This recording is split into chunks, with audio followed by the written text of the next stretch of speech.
Burn to cinders. Chaotic flame.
SoundCloud.com/chaotic flame, YouTube.com/ nothing left to do but win. This is Nothing Left to Do But Win podcast, episode 56.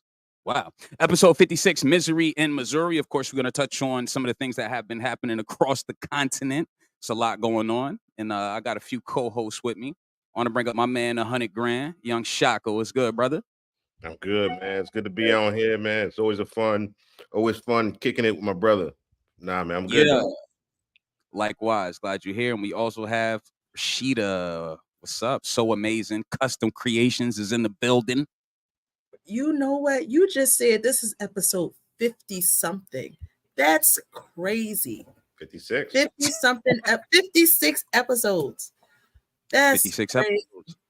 I remember back when I first got acquainted with Nothing Left to Do But Win. It was just on Facebook, and that was it. Like a Facebook Live.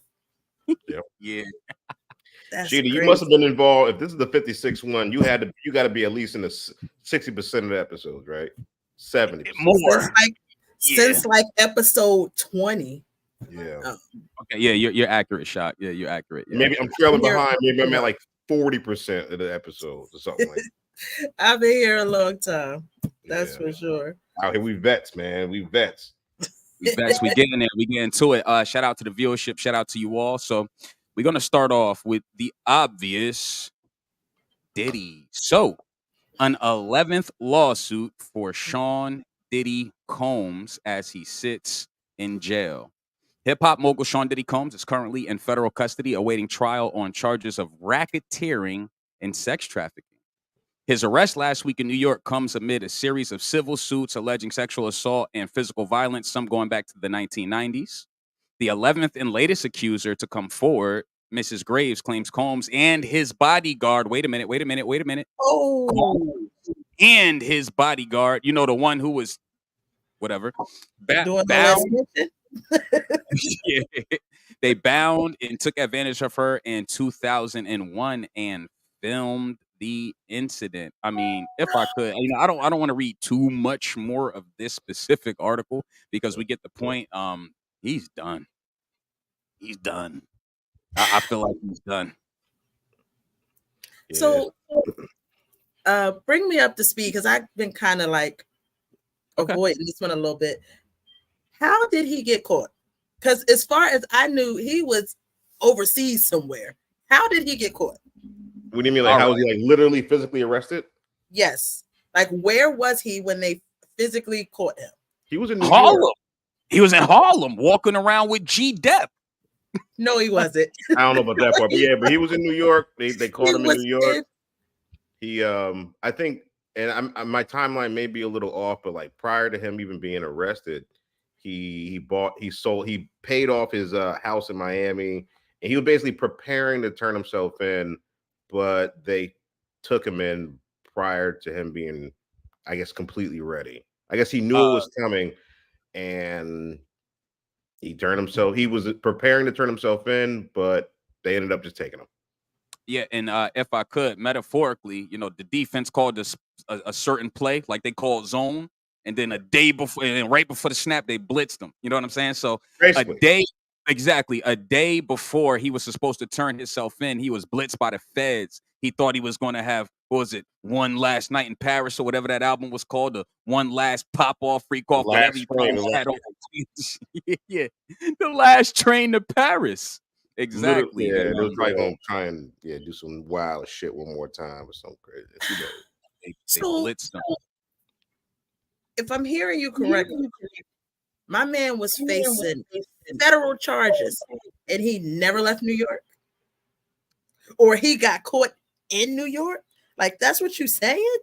I mean, basically, right? He was caught. He was in New York when they caught him. He was planning on turning himself in anyway.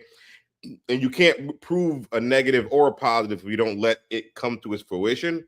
So maybe he was never going to turn himself in, but there's no way to prove that. Basically, what he wanted to prove, yeah, basically it is what it is. They caught his ass in New York. They caught him in All New York. right. Now, if I could, with all of those resources, you know what I'm saying, and knowing the weight of these charges, I personally couldn't understand or comprehend him just sitting around in New York, chilling, hanging out, taking pictures with G Dep. You know what I'm saying, reuniting with people, Right. walking through New York like a regular person. You know what I'm saying? I never, I can't say what I would have do because I wouldn't be in this situation. I wouldn't be in this situation. But I will say is that if the feds were coming for me and I knew I was guilty, I might be likely to summon my escape rope, especially if I had as many resources as P. Diddy. He just waited in New York. They got him. But did he really have access to those resources? Because when you looking at Fed time the way he is, they probably froze a lot of his assets that they froze the assets that they knew of. So maybe that's why he ain't go nowhere. But I doubt that. Yeah, I think yeah. I think I don't know. I don't know. but I think somebody like him, no matter what, probably has means to travel no matter what. Like either a buddy or somebody he may owe a favor. I think the biggest thing to answer your question is like I think him like going off to some random island and never being in front of a camera again and just kind of like falling away would be more of a punishment for him than anything that he could really think of. Now I'm sure he would have changed his mind after a couple of days in prison, but the idea of him like just like falling away and like escaping. His heart, he's almost too famous to escape. He's not just rich, he's rich and famous. So it's different. Yeah, it is different. And if I could, I seen footage of him, and I forget the young sister's name. I don't know if her name is Miss Miami or Young Miami, something Miami, right? I had no idea about their friendship, relationship, whatever. But Diddy has been on record saying that he has an island. You know what I'm saying? Off the grid, like he has an island. So that could have been a potential risk as well. This guy might vanish. You know what I'm saying? We're gonna get him a day early. I'm pretty sure the day that they gave him his date, they knew that they was coming a day early, for sure. Mm. For sure. I mean, But I mean, I kind of feel like, nigga, that's what you get. Like, yes. Yeah. you can't just be operating like that and think, you know what? It's gonna be cool. We're gonna be fine. I am who I am. It'll be fine. Hey, we have another guest here. We have another guest here. Okay. The Rose God herself has arrived.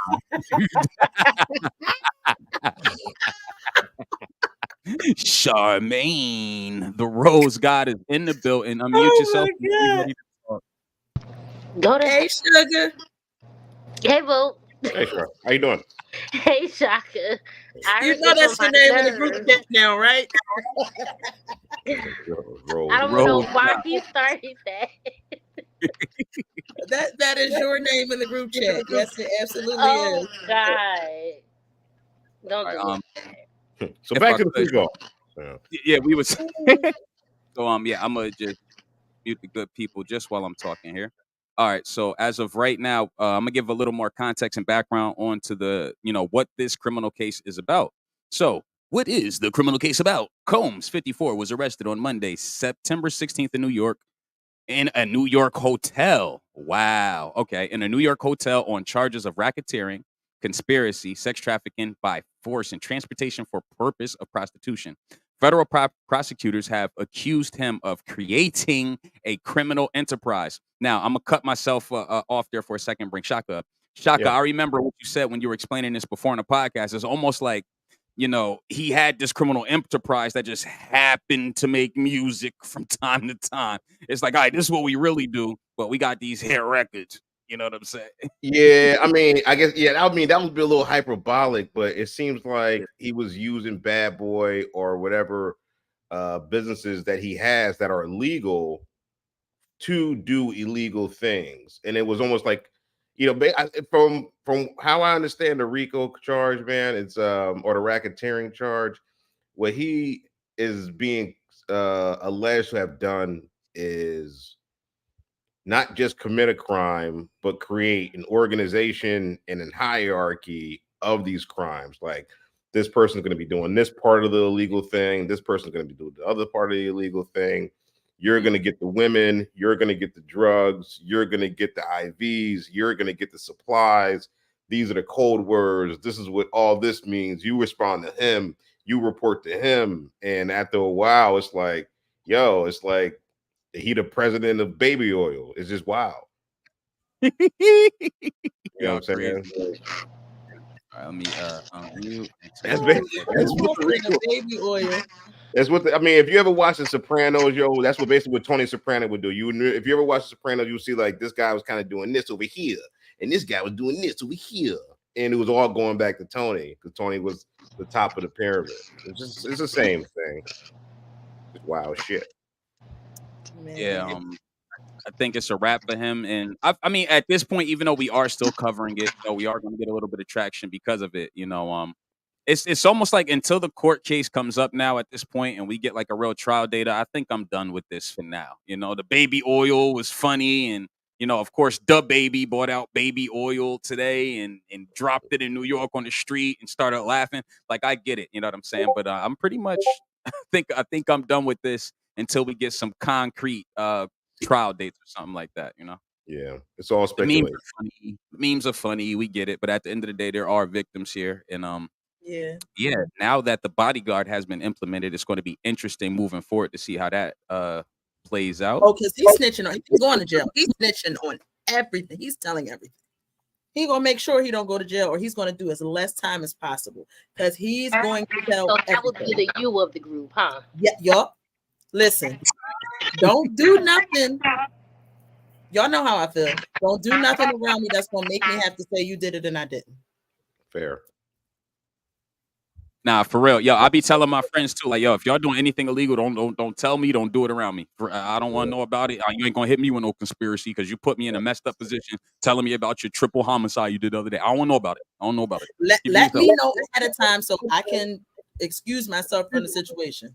Yeah. Sound like free Wingstop in the interrogation room to me. You know what I mean? I'm hungry. Fuck that shit. Listen. Fuck with y'all. Y'all know at this point, if y'all don't know better, that's on y'all. Yeah. I'm telling. I promise you. All right. Then on to more serious matters, and we'll touch on this briefly and try to get right past it. Yeah. The name of this episode is Misery in Missouri. And for anyone who doesn't know, I'm just going to read.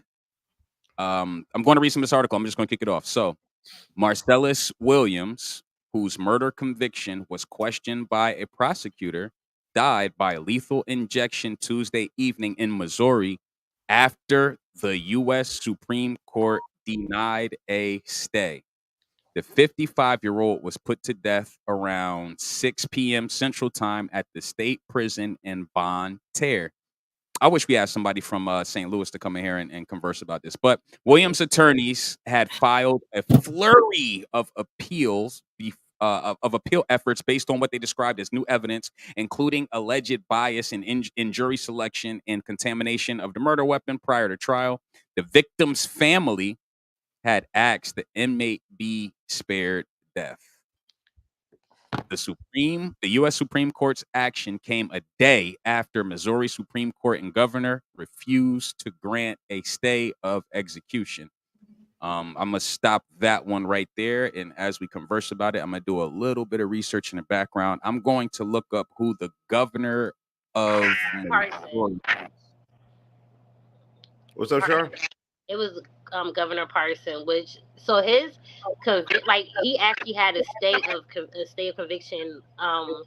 They stayed his execution before, so this is not the first time that they've done it. They've did it before, and the governor before, he was worried. He called it off. They were going to investigate more and things like that, and then he ended up retiring or something.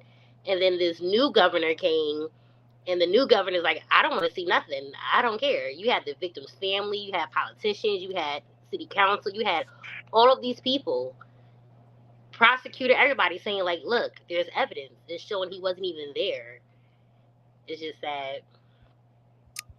Yeah, and I'm gonna share my screen right here. Thank you for chiming in, by the way. I'm going to share my screen right here. 1 second. And if I could, when I saw this mugshot, the first thing I thought was that this could have been any one of us. You know what I'm saying? I don't know. It just hit me like that. This could have been any one of us. Now, I still have to do more research, but let me click one of these links, and I'm going to continue to look for some more information on Governor Parson. But if anyone has any initial thoughts or anything, feel free to bring them out. The world is yours. I just think that it's a terrible thing when the victim's family, politicians, the previous governor, even the DA are saying, you know what, let's rethink this a little bit. There's a man's life on the line. They're pretty much, if I have it correct, they had DNA evidence that said he did not do it or that he wasn't there. And the governor just was like, fuck all that. I don't even care. And that breaks my heart because that man was put to death for no reason. He was sitting in prison all that time. Since 1998, by the way. He was convicted in 1998. About 22, 23 years or something like that, yeah. Well, he was arrested in 2001. The murder was in 98. He got arrested 3 years later. He was in jail all up until last night. Well, all right, I got another article I'm just going to share here. Williams has insisted that he is innocent, but his attorneys did not try to prove his claim to the state Supreme Court on Monday. Instead, they focused on the exclusion during the jury selection and the prosecution's alleged mishandling of the murder weapon, a large butcher knife. Yeah. His attorneys, alongside groups like the Missouri Innocence Project, have fought for his clemency multiple times before. His previous two execution dates, one January 2015 and another August 2017, were called off by the state Supreme Court and former Missouri Governor Eric Greitens, respectively, confirming what Charmaine said. So what I'm gonna do, I'm gonna close that down for a second, right? Let me close that down. So my question to you guys is, how do we even feel about the death penalty? I don't think we should have it anymore. I think long are the days where we can't control people, right? Like you got like a maniac and it's the 1600s and he's 7 feet tall and we can't really physically bond him to anything. Maybe the only thing we can do is kill him. But in this day and age, we shouldn't have the death penalty. We just shouldn't have it. It's we're better than that as a society now. So it's something we should get away from. An eye for an eye ain't really that ain't what's hot in the streets. And that's why we thought we had the legal system in the first place. Because we think that like if something would happen to my child, then I'm out here killing people. I'm like, yeah, kill him. But it's you're supposed to have the law and the government trying to say, nah, chill, don't do that. But when the government, when the people who you pay taxes to has the authority to murder people innocent in their jail cell and just walk them into like a poison tank and inject them with poison on your behalf, on our behalf, because we pay taxes too, then I think that's some wild shit, some weird shit, man. Yeah, damn, I couldn't have said it no fucking better. You know what I'm saying? And Charmaine, anything you want to add? I'm not gonna say I'm not for the death penalty. Um, I'm not gonna say that. There are some animals in this world. We live in a really, really, really fucked up world where it's certain things and it's just like, how can you do that? You know, you have people out here molesting kids, murdering kids, you know, doing all this crazy stuff out here, Jeffrey Dahmers and Ted Bundys and stuff. Like, that's not cool, you know? So I'm not going to say I'm not for it. And then you're on death row for 20 plus years anyway, as it is. So it's not like back in the day, if you're found guilty within the next 24 hours, you're dead. You know, you're still sitting out here waiting. But I do feel as though they shouldn't have regular taxpayers like us deciding people's futures. You know, I don't think it should be regular taxpayers like us in the jury box. I don't think, you know, like if I was on that trial, like on that case, so you expect me, who know nothing about the law, to tell you what I think about this man. I don't know nothing. You know, I'm just going off of what y'all say. So, you know.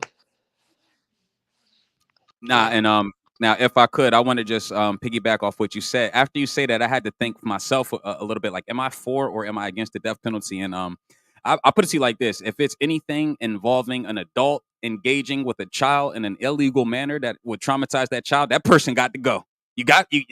I agree with it for that. Other than that, it's kind of like, but if you're taking innocence away from a child, you deserve every punch, bruise, scar, scrape, bullet wound that you can get, in my opinion. So, slippery slopes. Yeah, go ahead. You got it. Now, when it comes to what you're saying, when it comes to victimizing a child, I kind of feel like maybe you do need to live with that decision. Maybe you do need to sit in that jail cell and fear for your life every day and fight for your life every day. Maybe that'll help you to understand what you did was wrong. I don't care that now that you're sorry and all that, maybe you do need to get your ass whooped every day for the rest of your life. Maybe you do need to be fearing for your booty hole the rest of your life. I would agree with that if they didn't separate them. They separate people like that from general population. So now, if you want to throw them out there with the wolves, I'm all for it. Get rid of the death penalty because they're going to get their day, get their justice. But they're separated. They put them for the fear of that. So, and some of them, if they do it, they don't care. They're going to sit in jail and probably reminisce about, oh, I remember about this and that. Like, they're going to reminisce about it. You don't get a chance to do all that. Be in general population if that's the case and reminisce about it. Let's see how long you last. Wow. Because here's what I know. Here's what I know. When you have that type of offense, before you even get there, the rest of the inmates know what you did because the guards tell them that that's what you did. So your first night in there, you fighting for your life. And then when they see that, that's when they separate you. But what I also know is sometimes people get thrown in or they get in trouble so they can be put into protective custody to get closer to you. So I hear what you're saying, but it's, if you get put in jail with that, just understand it ain't gonna be an easy step. Those situations, you don't hear about those often though, where people plan on doing something or get in trouble to go in there, or you don't hear about that often. You hear about these people living good in solitary confinement in jail. That shouldn't even be an option. A lot of them do go into PC when they first get in there, knowing their situation. So like, no, you don't need no PC. People like you don't get protective custody solitary. No, you get general population. Put you in the cell with Big Ray Ray. Big Ray Ray, who got life. Big Ray Ray got life. Like that's like part of the penalty. And you're gonna say Ray Ray.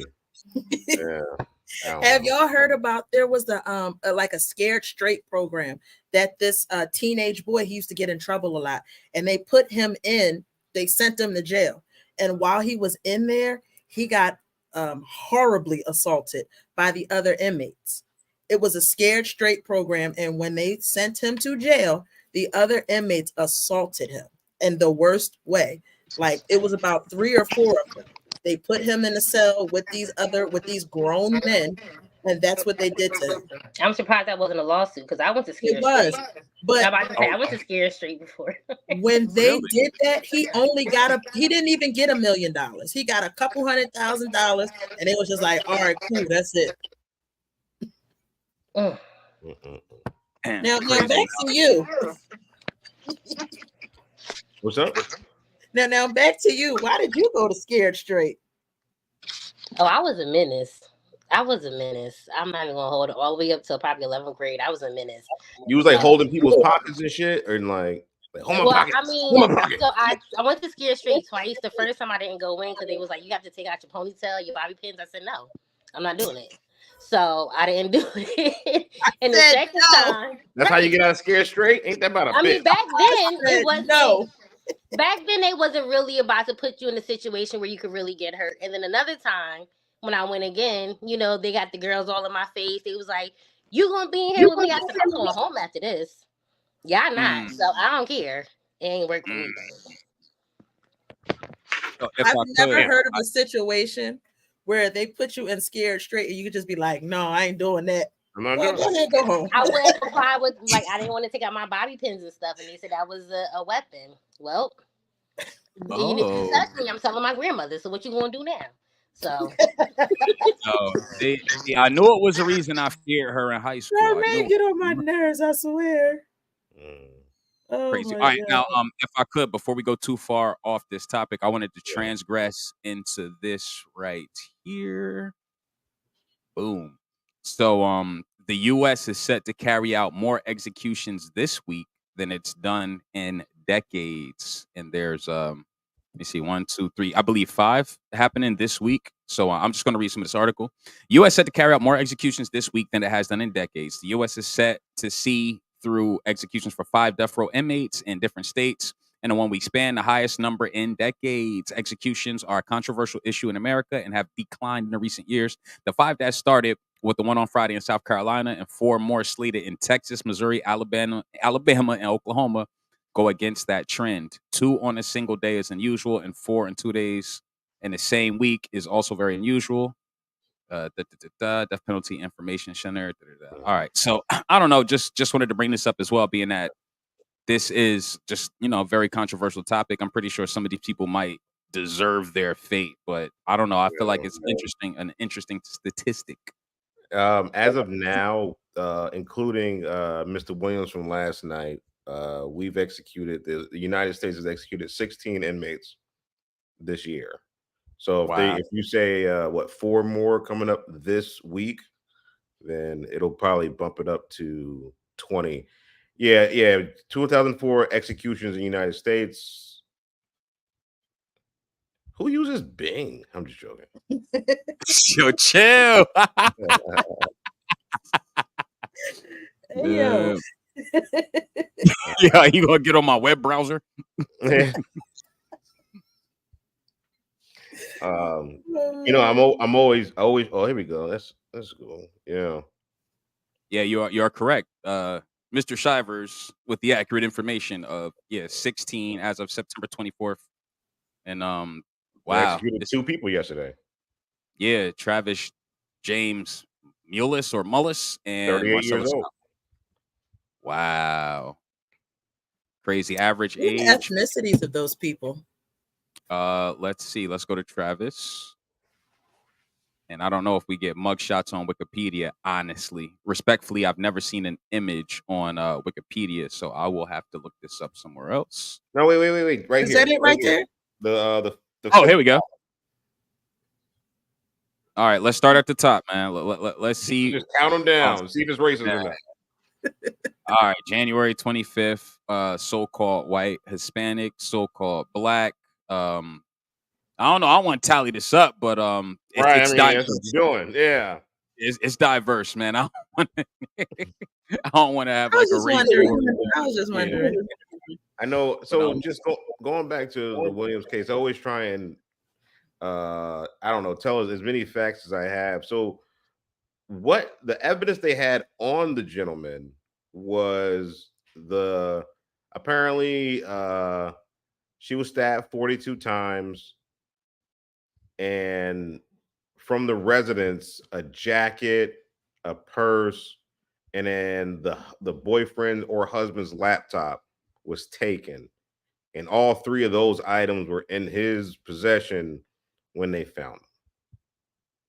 Or the girlfriend, Mr. Williams's girlfriend testified that he had all three of those things, and he sold the purse, he sold the laptop, and when he came home that night, he had the jacket on, and they claimed that was to hide the blood or something like that. Whoa. Okay. So, but again, but if you hold on real quick, so there's no DNA evidence. The prosecutors like touched it so much that there was no DNA evidence, and then also one of the prosecutors admitted under oath that they pulled one of the jurors because the juror was black. So that's the story. That's the game.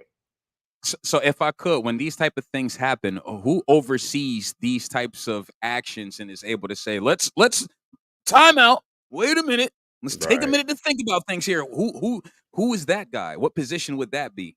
That's the appellate courts. That's why it took them. It's why it took over nearly 25 years for this to happen. I really don't know what to make of the whole situation or whether the gentleman did it or not. He also agreed to plead guilty of the. It's called an Alford plea, basically saying like, okay, I'm tracking. You guys have enough evidence on me, so I'll plead an Alford plea. I'm not admitting that I did it, but I'm saying y'all got that one. It's the most intellectual way I know how to explain it. It's like that also gives them more time to try to do any type of appeals or anything. That's what exactly the prosecution was trying to aim for as well. Right, and they denied it. Yeah. And if I could, got a little more information here. So on January 26, 2024, St. Louis County prosecuting attorney Wesley Bell filed a motion in the St. Louis County Circuit Court asking the court to vacate Marcellus Williams' death sentence. A 2021 Missouri law allows a prosecutor to intervene where there's information suggesting a convicted person may be innocent. He cited potential ineffective assistance of counsel, apparent bias in jury selection, and potential weakness of the police investigation. He asked the court for a hearing to consider the new evidence and other aspects of the investigation and trial. The new evidence consisted of a special prosecutor's review of the case, including the findings of 3 independent DNA experts who unanimously concluded that the male DNA on a murder weapon was not Williams. Yeah. Rather, it belonged to an investigator. Hold up, time. Wow. Rather, it belonged to an investigator and assistant prosecuting attorney who had handled the murder weapon improperly without wearing gloves. A hearing was scheduled for August 21st, 2024 to determine his innocence. So everything you guys said regarding this case seems to be factual. Well, it's wild shit, man. I think the only thing we can really do is like, you know, the death penalty. I don't know if Mr. Williams actually did it or not. I don't fucking know. I don't know what to say. I know I don't think he should have died because I don't think we should be doing that shit. And he definitely have died if there was speculation around if he actually did it. Yeah, I agree. I feel like if he didn't do it, let's take a little time and figure out for sure before we say, you know what, we're just going to kill him and that's going to be it. Because I guarantee you what's going to happen. I guarantee what's going to happen is a couple years, sometime later, they're going to be like, you know what, he definitely didn't do it. It was the prosecutor who's like, yo, crazy, yo. But I don't know, man. Rest in peace, man. Yeah, rest in peace. Pretty controversial topic. You know what I'm saying? I pretty much had the Diddy in that as far as the main topics for today. And give me 1 second to pull up something. Let me see what else has been going on out here in these streets. Besides Diddy, it's just Diddy everywhere, man. Every time I open up MSN on my Microsoft Bing, motherfucker, I see Diddy. All I see is Diddy. Right, but let's get into So Amazing Custom Creations. What do we got on today, man? What's going on here? like I said before, I'm not going to just be doing customs. I will still be doing it, but I'm coming out with 2 new product lines. And this is one of the t-shirts from my So Spicy product line. And it says, my sexual preference is often. Charmaine, this one is for you, Sugarfoot. This one is definitely for you. But I have this. I live my life through you, baby. It's okay. I have this one and 3 more in this particular product line. I have another line coming out that I'm not fully ready to release yet, but for now, it's the So Spicy. And the first one is the one I have on. My sexual preference is often. Hey, I like that. We will be tapping in to see what creativity you put into this thing and to see what other crazy shirts and apparel and cups and mugs and stuff you got coming out. And we have a comment. Oh, 1 second, if I could, we have a comment here. Devil's advocate. What happens if a couple years from now it comes out that he definitely did it? I have an answer, but I'll let you. I have an answer for that too. I definitely do. Go ahead. You got it. I feel like if it comes out that he definitely did it and y'all are still investigating to find out if he definitely did it, why couldn't he have been granted another stay so y'all can figure that out to know that he definitely did it? Right now, nobody knows that for sure. So it would seem as if this young man died without fully being certain that he did it. That's my issue. Yeah, I was gonna say the same thing. Like they should have investigated it more and came to a good conclusion, a better conclusion before they made that choice. Yeah, I hear y'all. I hear y'all completely. We just, it's been 23 years. I really don't know what to say about that. It's been 23 years. They've been investigating this. I'm not saying y'all wrong or anything, but I know it's always more time. But I don't know what to make of 23 years. Understood. If I could, I just wanted to say that to answer what AK said about the devil's advocate, what happens in a couple years from now, we find out he definitely did it. I feel like if it comes out that he definitely did it in a couple years, it's complete bullshit. You can't even defend himself anymore. It's complete bullshit. Oh yeah, he did that. He governor's person for 2028. Yeah. It's 4 years in the election year. Because if y'all could find that out in a couple years, y'all could have found it out now. You know what I mean? So that's just my take on it. Before you say the state is going to definitely end your life, y'all need to be as close to certain as possible that the accused did what you accused them of. Yeah. There ain't no coming back from that. Okay. Right. At all. Because what they going to do? Coming back from that. So what they going to do? Give his family a couple $1 million? What is a human life really worth? Like, really? Oh, good question. Good question. Yeah. That's why they shouldn't be doing this shit in the first place, honestly. Because if there's ever a sliver, shouldn't be fucking doing this shit. Shouldn't be doing this shit. I think it's just wrong. Yeah, and I would have to agree there. Where if there is any doubt, a sliver of doubt, a 1% chance of any doubt, if there's no concrete evidence, you don't play with somebody's life. He suffered enough in jail. I'd rather y'all let him sit until y'all figure this thing out for real. Like, what was it about yesterday where this just had to happen? Like, who had to press the button yesterday? Who had to pop the needle yesterday? What was it about yesterday where it has to happen today? Why couldn't y'all? I mean, yeah, I get it. It's been 23 years. Right? Okay. I don't know. All right, well, we're going to shift off of this, but of course, what pops up, right? What pops up? Of course, this pops up. Let me just show y'all, man. I'm telling y'all, man, Bing got an algorithm and they listening. They got something going on. But 50 Cent to make a documentary about Diddy abuse allegations on Netflix. Not even going to read that article. 50 is absolutely going to profit off the demise of Diddy. And that, let me write that down. Go ahead. That is the pettiest nigga alive. If it's one person who you should never cross, it's that one. That is the pettiest man alive. I could just about imagine what this is going to look like, what this documentary is going to be. I can't even listen. It's going to be hilarious. It's going to be full of memes and puns and all sorts of clips and footage, and I will be tapped in for it. Hey, yo, shout out to Strap Ganell. Strap Ganell, if you hit the chat, link is in the chat. Let me see. Petty and smart. That's why he is dangerous. Yo, 50 Cent is dangerous. And you're right, Rashid. If there's one rapper, right, that I would never want to go against, it's 50. That one. I would never want to go against 50. So I will be watching this documentary and reacting and reviewing it. Absolutely, respectfully. I'm watching it. And it's on Netflix. Oh, he's gonna make a killing off this. And Yes, he is. this is kind of the perfect transgression right here, because I was with my mentor yesterday in New York City, and we were speaking about America and celebrity. And why is America, or why are people so infatuated with the downfall of others? Was a question that was presented to me. Why are we so infatuated with the downfall of others? Let me see. I don't see the link. I'm slow. I'm gonna send it to you directly right now, Strap. Mm. People are afraid of competition. I feel like they don't want to see nobody else win. They want to be on top. They don't like, they're afraid of somebody doing better than them, which is sad. You know, there's more than enough out here for everybody if you play your part right. Yeah, for sure. I think I don't know. I think we were. I mean, not. It's negative. I mean, when there's blood in the streets, there's money in the bank for sure.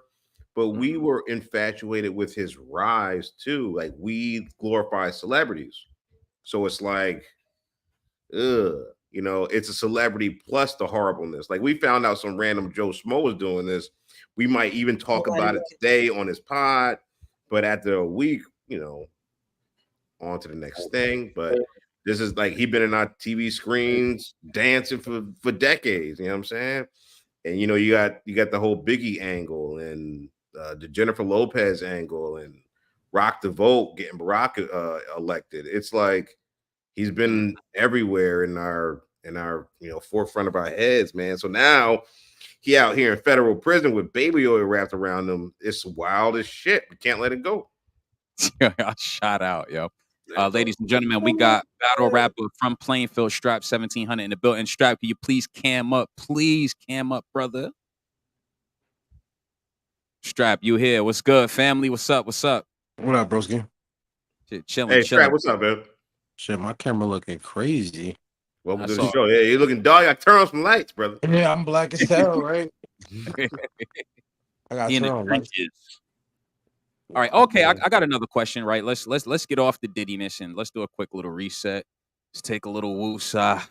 We talked about the ditties and the executions, man. Let's get into something a little lighter, but still could be heavy. I'll bring y'all up one by one, and I just want to know where you are at with AI right now. Yo, Shaka, you look crazy. Like, he's like, what is this nigga about to ask? Nah, we smooth, bro. We smooth. How do you feel about artificial intelligence right now, today? I mean, I guess it's straight. It ain't affecting my pockets. I use Siri, so I don't use AI on a heavy note. I did the free trial about a year ago, and I only did it for like, cook me up a recipe for two, and they'll give you the whole. This is what you need. This is how you cook it. Blah blah blah, which is cool. But nah, I haven't used it much. A lot of people in my organization, they use it to write their appraisals. They use it to help them write, and I don't do that because I don't know. It's just hold on. So if I could, I'm gonna just give you an example of how I utilize it, like on a day-to-day basis. So I send out a lot of emails. Sometimes I'm curious about my verbiage. You know what I'm saying? So what I'll do is I'll send like a reword prompt through ChatGPT, and I'll drop whatever I want to say, and then ChatGPT will give me 3 different ways to say it. And sometimes I'll pick the best one. But other than that, on the work function, that's pretty much just how I use it. But proceed, brother. Yeah. I mean, and I got something similar on my phone. I got Grammarly. It's not necessarily AI, but it looks at what I'm doing and it says, "Did you mean this?" type shit. And it's always kind of monitoring what I'm doing. But nah, I'm impartial to it for now. But eventually, in about 10, 20 years, we might be having a completely different conversation or not having this conversation at all, because things have happened on this fucking planet that we can't really comprehend because AI just went nuclear and shit. Where let me bring up That's Charmaine. Part about it, yo. Yeah, let's see. Appreciate you. Let's see what Charmaine feels about artificial intelligence. I mean, I'm kind of on the same boat like you. For my job, I do a lot of emails. I create a lot of trainings. I make a lot of proposals and stuff like that. And me dealing with a lot of Caucasian people, older men and stuff, I have to make sure my verbiage is definitely on point. So Chat GPT is my friend. Okay? Let me tell you, it is my friend. Right. So I just got to make sure, I like it to make sure I'm staying professional and things like that. Because working with a lot of older white men, it ain't easy being a young black girl.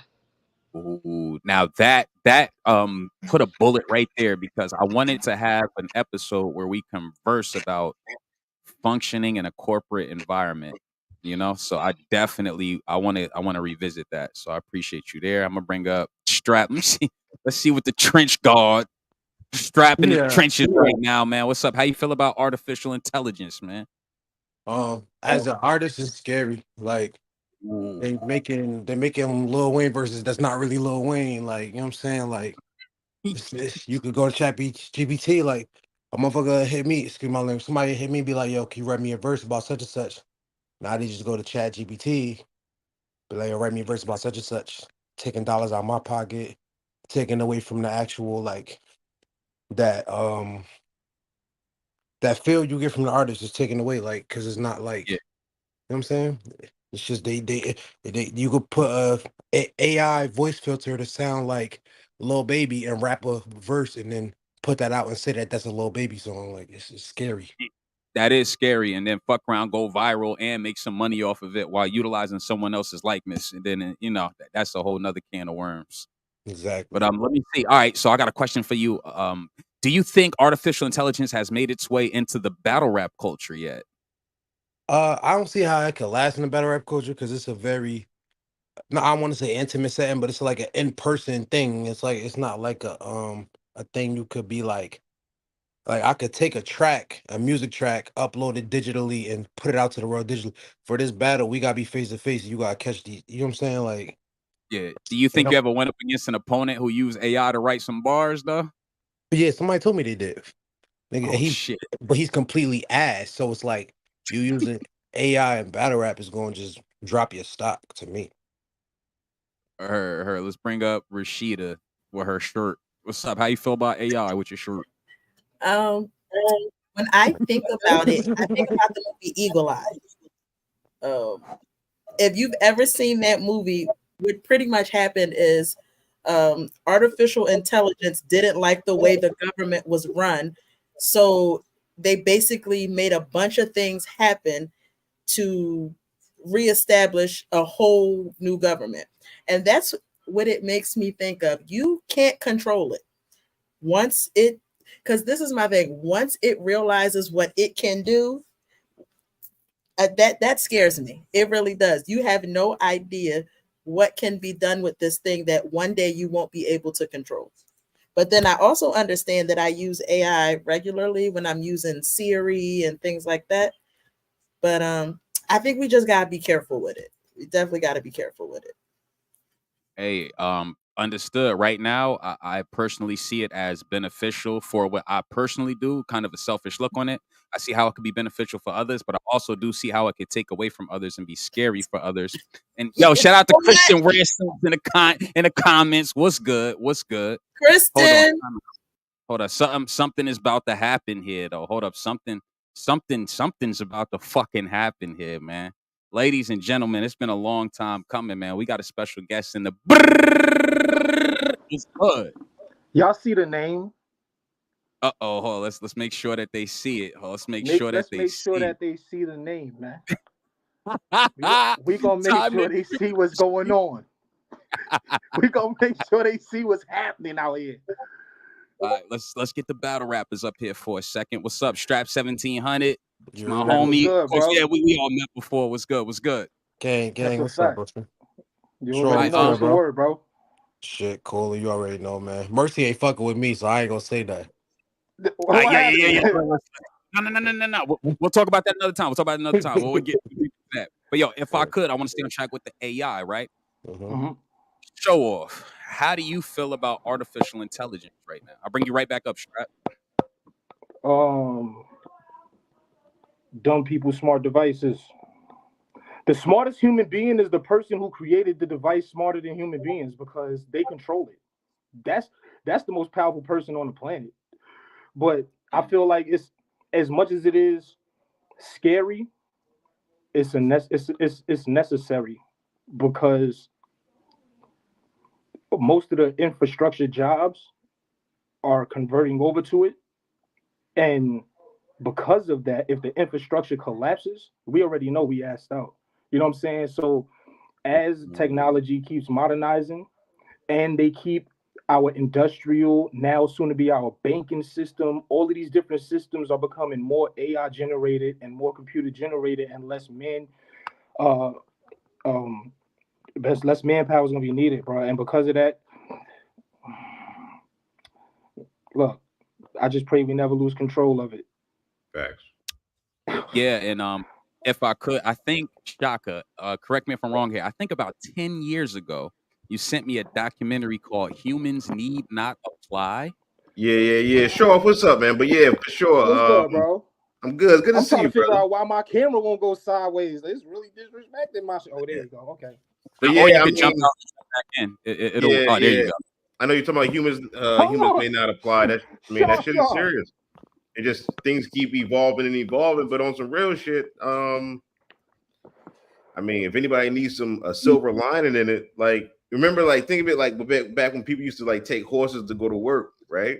And it's like now that they got cars, you got to compete with somebody that may be like 15 miles away, 20 miles away, an hour away. They could just drive to the job, so you got to compete with that nigga.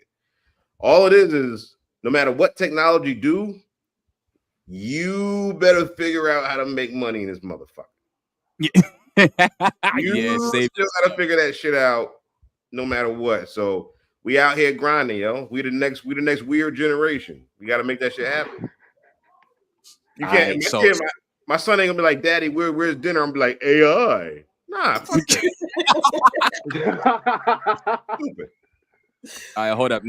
We about to get some triggering going. We're gonna get some triggering going. So this is what I'm gonna do, man. I'm gonna take you down for a second.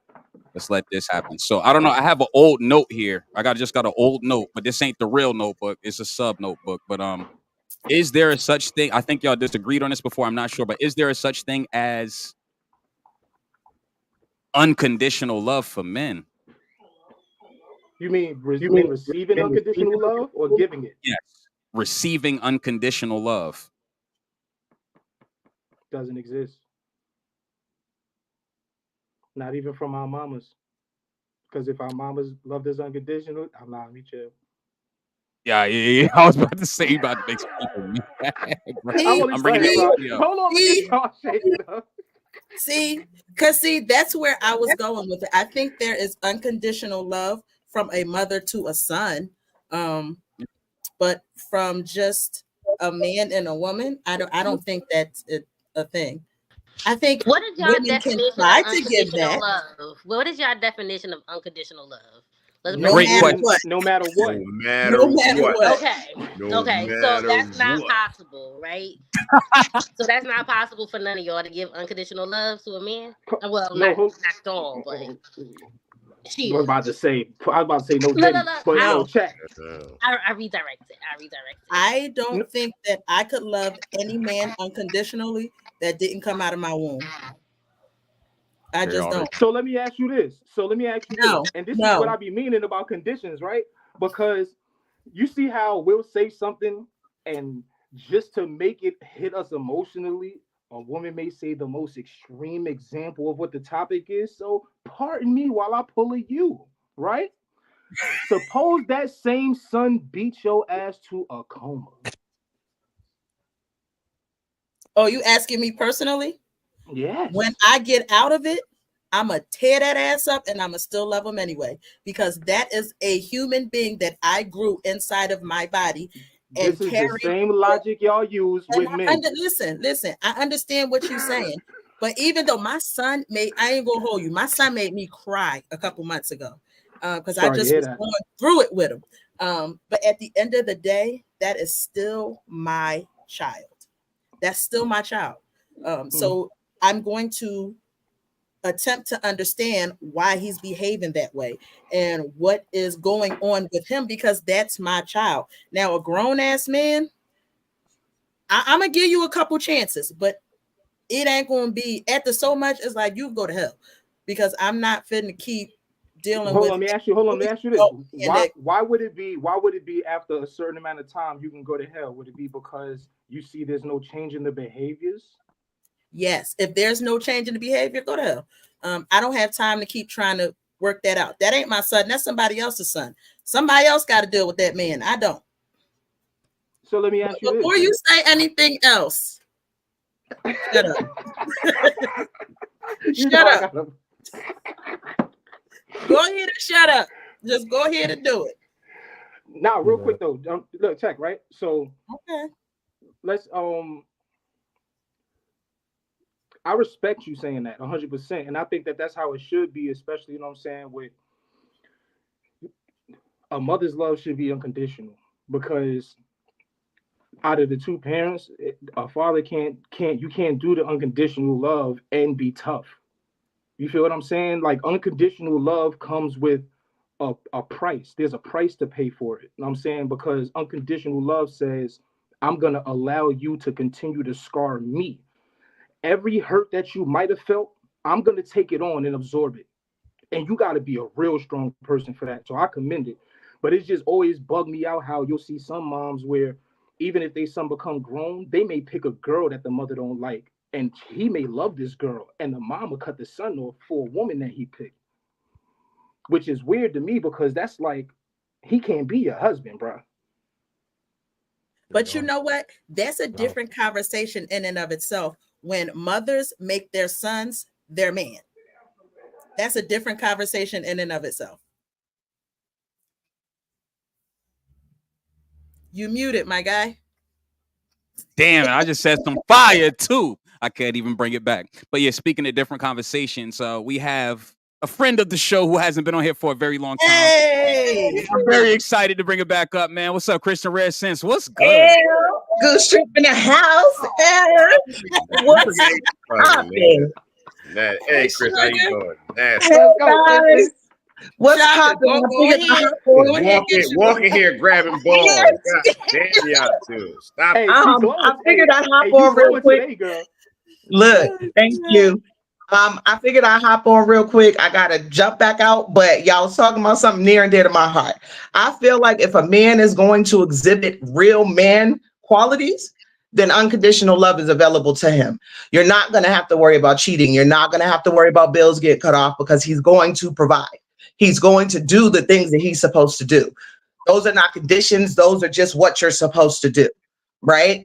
So unconditional love is available. What I said in the chat was basically, y'all don't have unconditional love for women. Let your bra be looking at another nigga too hard, and y'all are out the door. It ain't even like no chances, no questions. That bitch trying to give away my pussy, I'm gone. So, you know, you muted, my guy. I'm muted. Can you hear me now? Can you hear me? Yeah, you're good. You're good. All right. So check this out. I know you got some setting up to do because you got something going on. So I want to give you a chance right now. Let the people know what you have going on at 7:30. Please, shameless plug. Talk about it. At 7:30 tonight, we're going to be doing Chestnut Checkers podcast. Once y'all hop off of here, please feel free to come on over to YouTube, youtube.com/Chestnut Checkers 89. We love y'all. We can't wait to see you over there. We're going to be having a deep conversation about epigenetics. If y'all don't know what it is, tune in and find out why you got to break these chains, because it ain't all about what we wear on our neck, right? Damn, it's heavy. So look, what I'm gonna do, I'm gonna be tuned in. And the last episode you guys had was real good. I'm gonna bring Show Off up here. Give him a chance to say hi. We got an interesting history here. What's up, buddy? You prepared for this hurricane, bro? Huh? You prepared for the hurricane we got coming? Yeah, it's about to be crazy. Yeah, it's definitely about to be a real one. So anybody that's in the Georgia, North Carolina, South Carolina area, please take it serious, because it's definitely about to be one of those ones, man. Yeah. So prayers out to you. You too, my guy. Y'all prepared over there. Y'all got y'all candles, y'all batteries, all that good stuff. Charmaine, everybody. Hey, boo. Hey, baby. I know, right? Over here. All right, good. Well, I'm so happy to see y'all, but I'm gonna hop back on because I gotta get ready to go. I love y'all. You lucky. I'll talk to everybody. Before you go, Here they go with this. I love y'all. I love you. Thank you. Again, that's Chess Not Checkers coming on at 7:30. I'll be tuning in. Last time they had a really good episode, but I just wanted to do that real quick, bring her in to shake shit up. So she's saying that conditional love is available for men, but she's saying that we don't have conditional love for women. So that was interesting. Go ahead, but watch this though, bro. But she named Watch two this, though. conditions. She when she started it by saying if he does this, he can get it.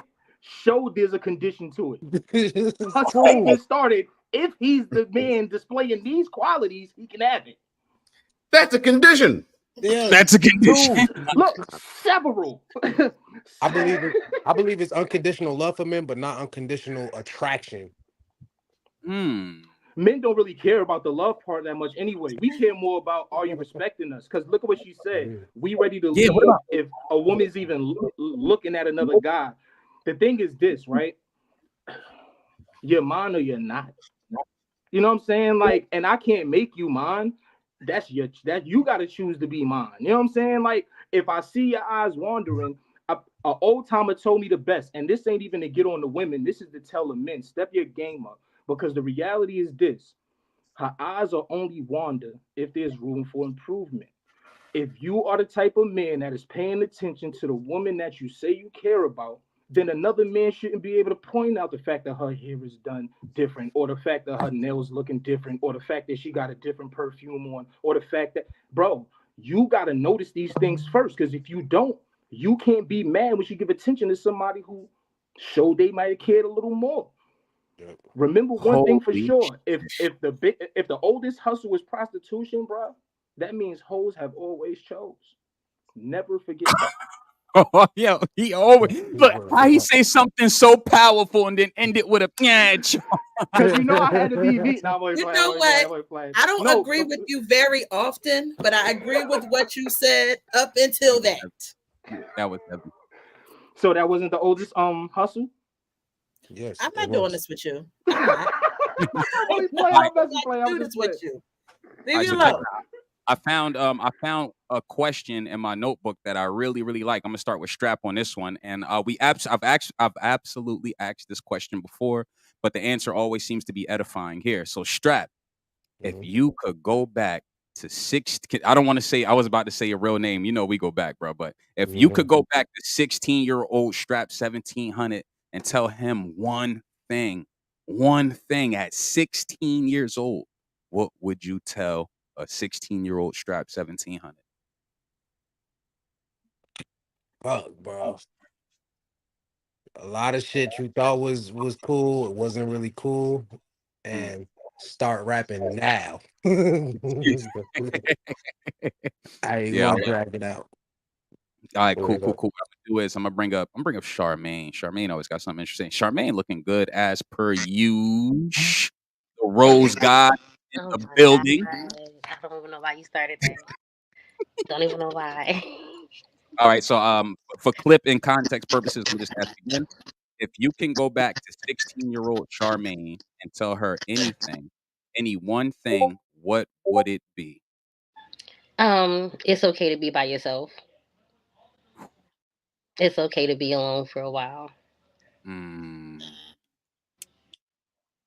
heavy, short, sweet, and effective. I appreciate it. You see what else we got? Sheeta, Bobita. I love that. I love. Yeah, that was heavy. I'm just gonna ask the question again for clip purposes.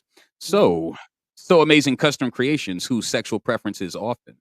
If you can go back to your 16-year-old self and tell yourself one thing, what would that one thing be? Stop ignoring the red flags you see in people and see them for who they actually are.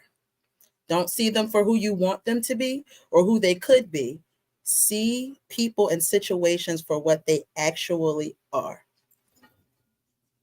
I love that. And I'm gonna bring up, I don't know who named you pain in the ass. You probably named yourself pain in the ass. Oh no, she's hilarious. This is what, see, this right here is a perfect example why certain powers just should remain. That boy play. Oh yeah. Let me ask the question. My bad. So, bossed up, show off. If you can go back to your 16-year-old self and tell yourself one thing, what would it be?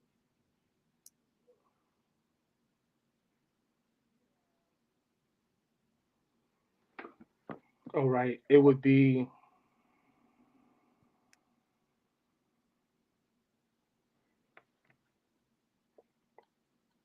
make friends when you're grown. Make friends when you're grown and focus on your purpose.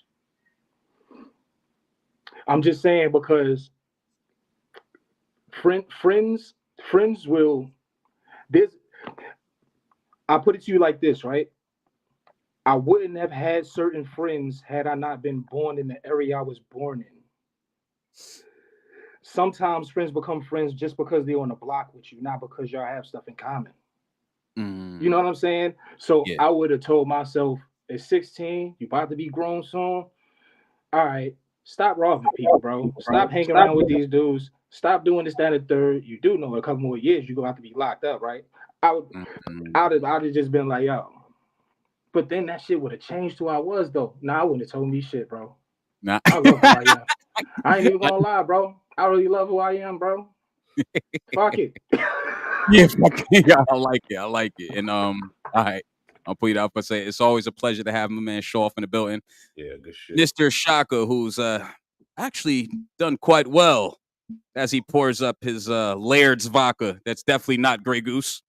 I just want to ask you if you can go back to 16-year-old you and tell yourself anything. You got it. Well, Show Off had something else to say? Oh no.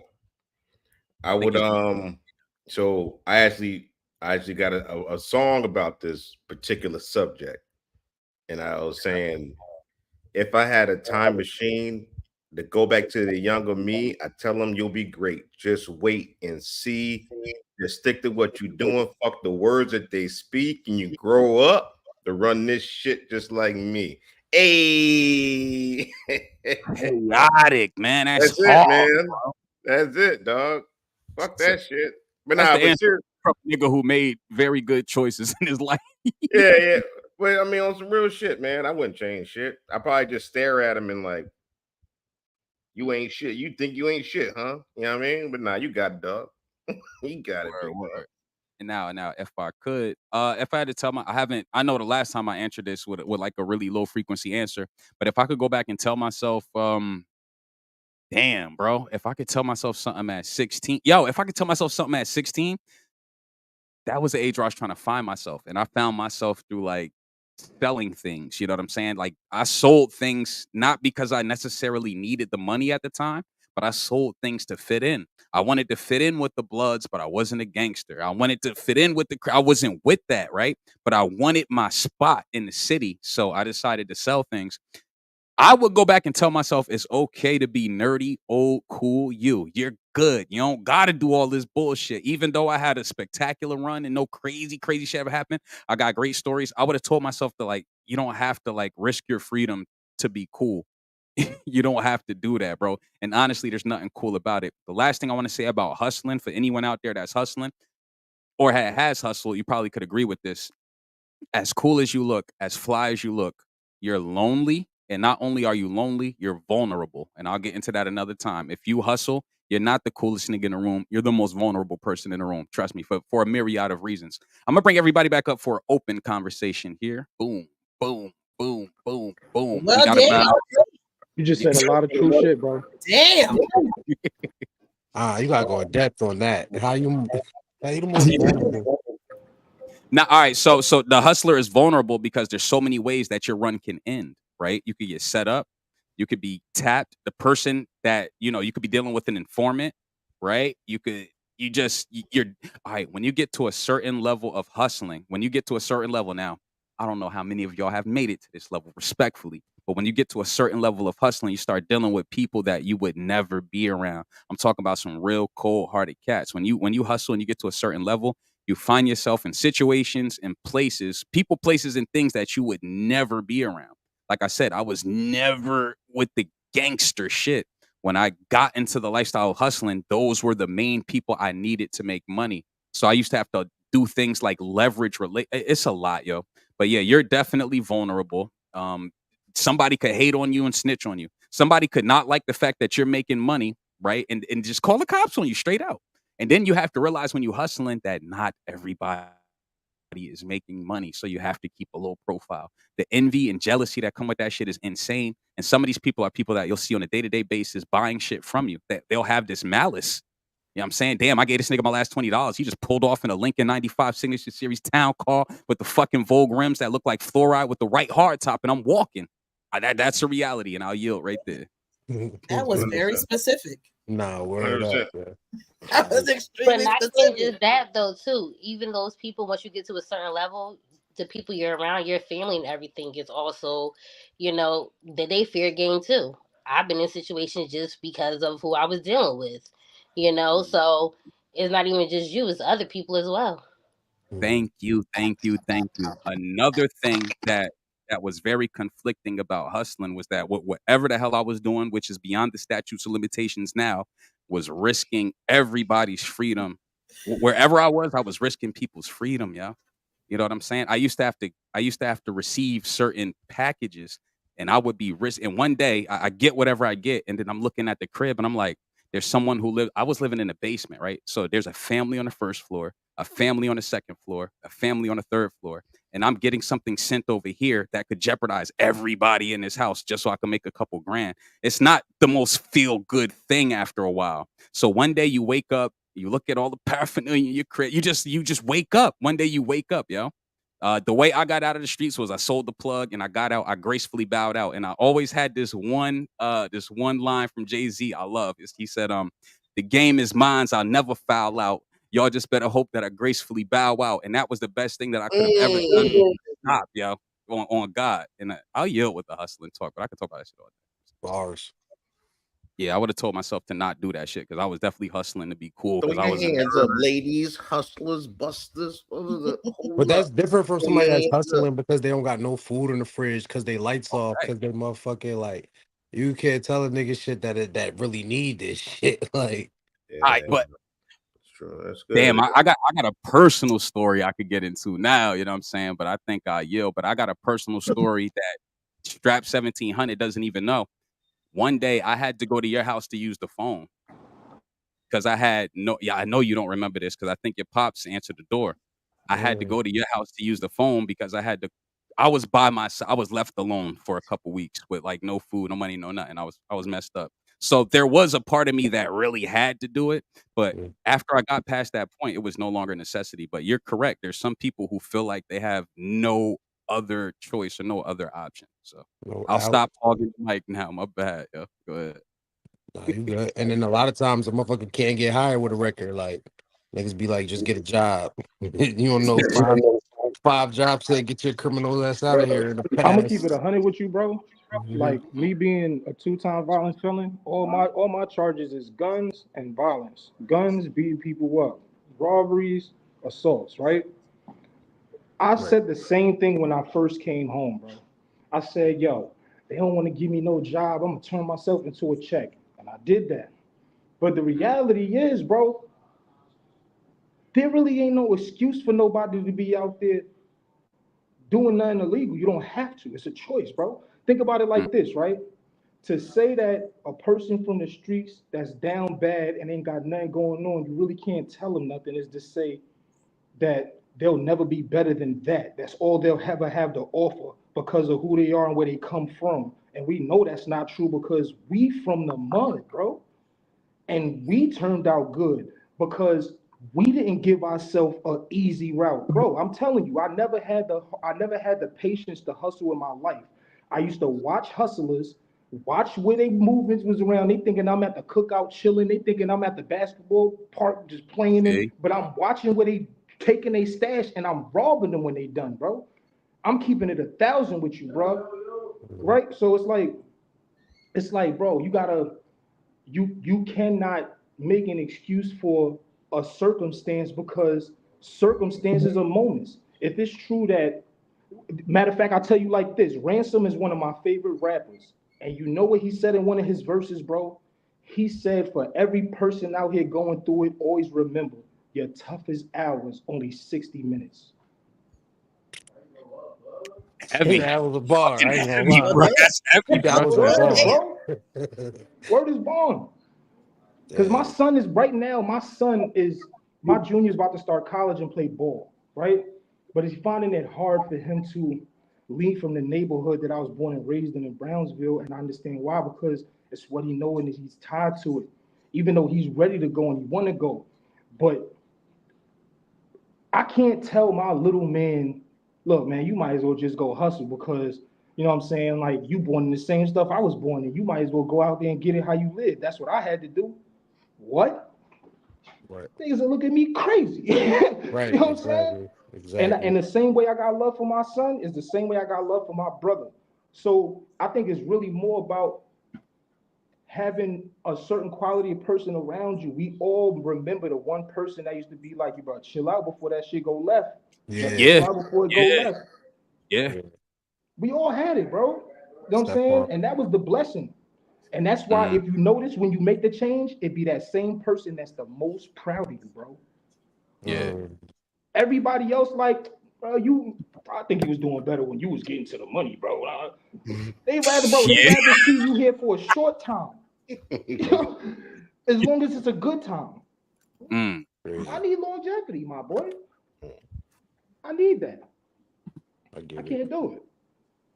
I get it. All right. So now, if I could, let me speak to the ladies. You know what I'm saying, because I know the ladies couldn't talk too much about hustling. I don't know if you did hustle. I don't know what's going on. Even though she's slinging shirts, and Shaw used to deal with someone who did. So I'm just gonna start with Rashida here with her shirt, and I'm gonna just ask her on her shirt.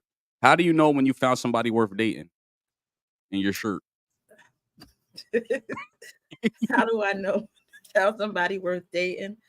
I don't know. It's more of how we vibe together. Like I said, at this point, I'm learning to see people for who they are. So I kind of watch how they move. I listen to the things that you say more so than I watch what you are doing.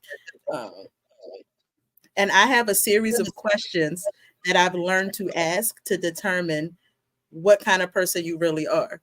So it's more of the conversations we have and how we just vibe together. All right, I guess that's like a real good starting point, actually, because the vibes and the common interest and the commonality is definitely something worth entertaining. Now, Charmaine, the Rose God in the building. Let me hear something. How do you know when you got somebody better than that Rose? You get on my nerve. I don't like you. Okay.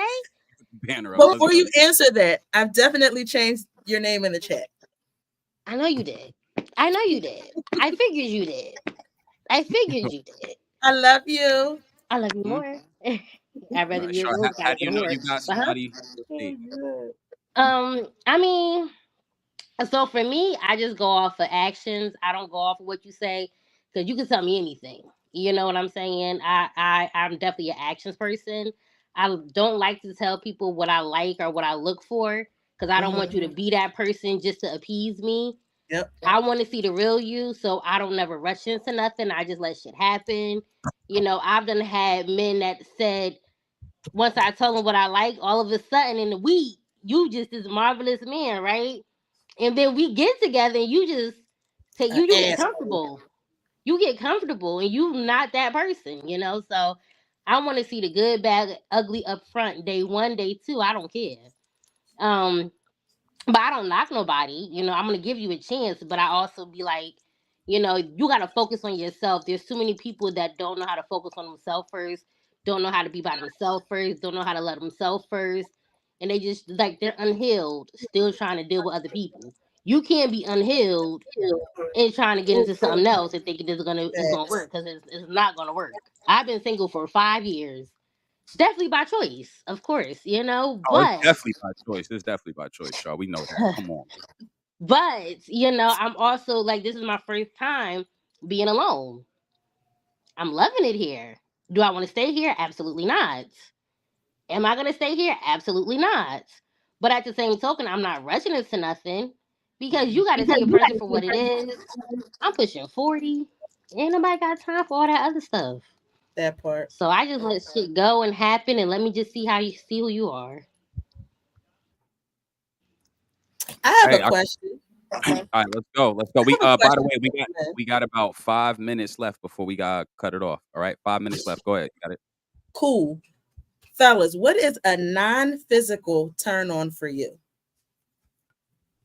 I already know what you're going to say, but I want to know what everybody else is going to say. Go ahead. Does what we see mean is visual non-physical? Like, is visual physical? Yeah. Yes. So everything other than physical, what they look like, what they smell like, all that. Oh yeah, then what they look like and what they smell like. Hold on, let's let Strap. I think Strap has something you want to say. Go ahead, Strap. You got it. I feel like someone who's not like judgmental and they mature, like it's sad, like it's some easy quality to have, but a lot of people are very judgmental. And once I see that in a person that they're not judgmental, I automatically be like, oh, all right, like you're not a person that think you better than everybody else, even though you know you could think that like like a lot of women, like they could be super physically attractive to the point where nigga, I don't gotta talk to you. It's like 1,000 niggas in my inbox right now, but they still take that time to be like, you know, personable and give you good advice. Somebody that gives good advice, shit like that, like that type of shit is attractive. Now, yo, that's heavy. And if I could piggyback off what you said, it's always fascinating to me when I see a woman who's like really, really high up on, you know, looks, but she has the mentality to go along with it. You know what I'm saying? That's always very special to me. Me personally being like sapiosexual, I don't know how to pronounce it. I like intelligence and I pass it on to well, Shock already answered it. Hold on, is P in the A there? Yo, you there, family? I think he P backed in off. the A. No Diddy. No fucking Diddy. No, right? No fucking Diddy. Because that was wild. Hey yo. No Diddy, cuz of. Okay. Oh my God. But anyone else have any non-physical turn-ons?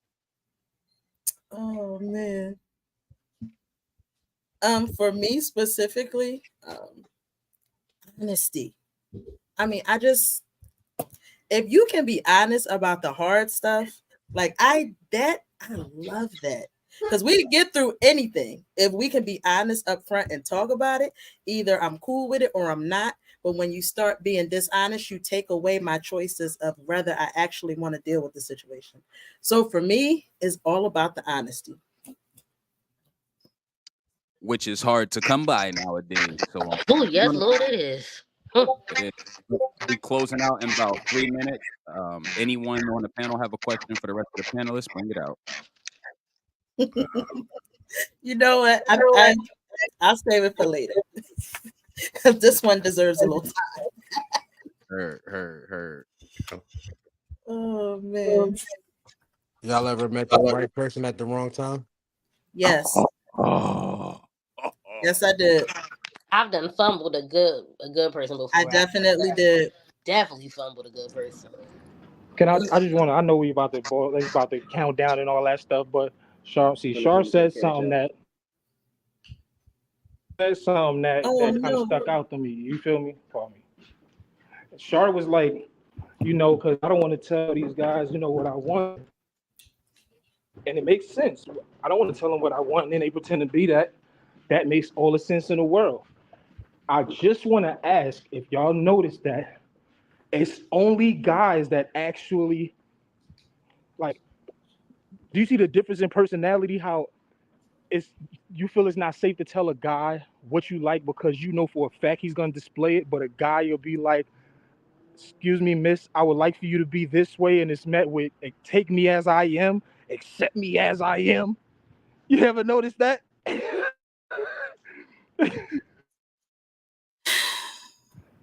He's starting up.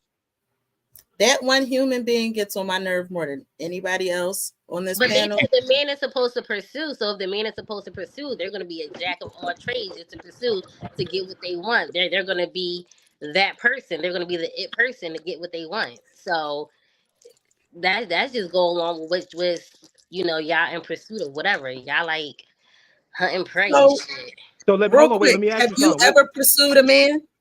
To me, never. Okay. which is exactly what. But look, check this out, right? So you're right. They would pretend to be that. That's one perspective or one way to look at it. Or they may say, even though this is not how I usually act, she may be making me better. So let me be this way just to test it out to see if I like being this way. But See you the gotta difference? be a certain way for yourself. You can't be that way for me. Because No, you're you're not right. gonna be good to nobody if you're not good to yourself first. So No, I but need that's you the to thing. be good to yourself. But I no. don't want to be the reason why you want to be good though. No, I'm not saying that he's not good. What I'm saying is he may not have had. Most people don't have a problem with who and how they are. Let's understand this. Most people don't got no issues with who or how they are in this world.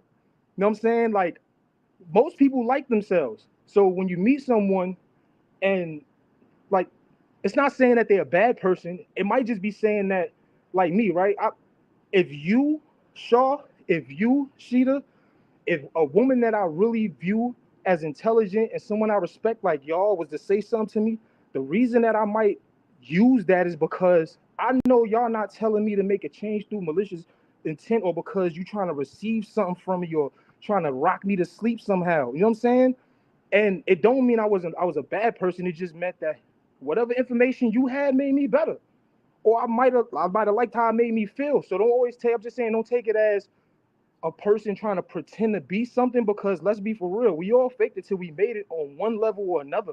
Whether we was in school and pretended to be popular or pretended to be somebody who was just outgoing, even though inside we might have been scared to death because that If ain't you our was ever on the personality. chat line, we was all fake. We was on the chat line. Come on, son. You know.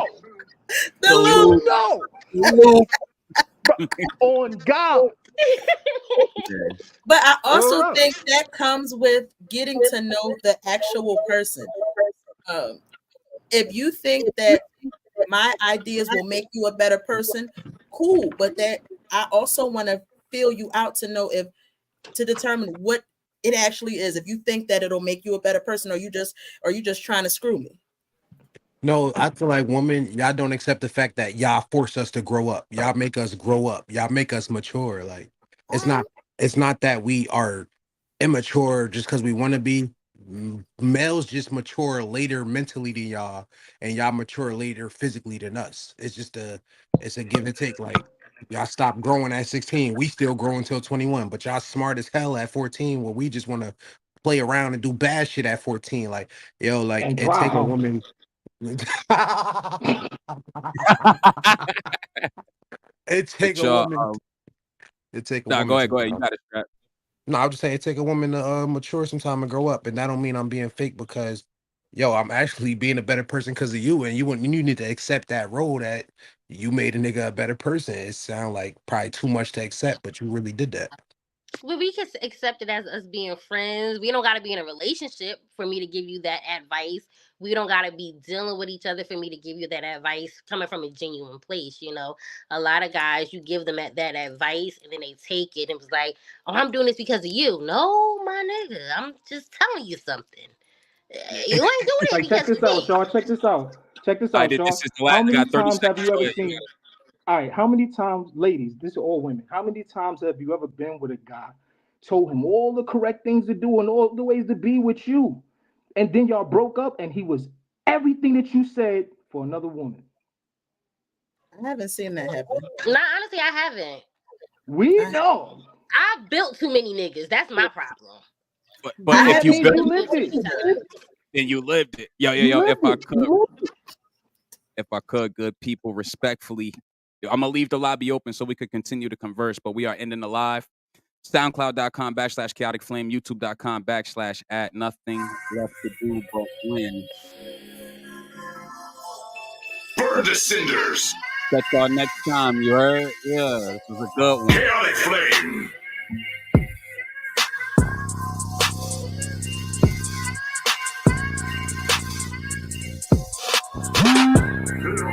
Hit on it.